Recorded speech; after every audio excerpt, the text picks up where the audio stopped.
Today I will guide you step by step on how to transfer data from one Google account to another using Google Drive. So let's get started. First, I opened Google Chrome from my desktop. On the top right corner, next to the profile icon, I clicked on the Google Apps menu. From the drop-down, I selected Google Drive. Once the Google Drive interface opened, I moved to the left side and clicked on the new button. From the drop-down, I selected Folder Upload. Here, I uploaded the folder that I had previously downloaded from Google Takeout.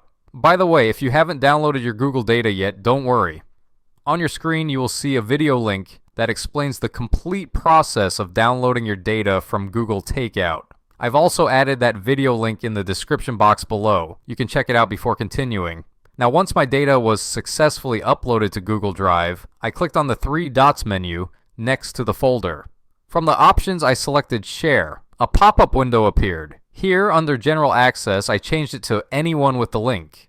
In the permission settings, I selected Editor. Then, in the input field, I typed the Gmail address of the account where I wanted to send the data. In the message box, I simply wrote Google Takeout and then clicked the Send button. After that, I logged into my second Google account, the one where I sent the data. I opened the Gmail app, checked my inbox, and opened the email containing the shared folder. Inside the email, I clicked on the Open button, and the shared files appeared. I then downloaded those files one by one.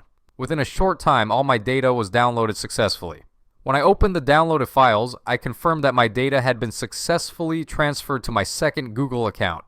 And that's it. Your Google data is now safely moved from one account to another.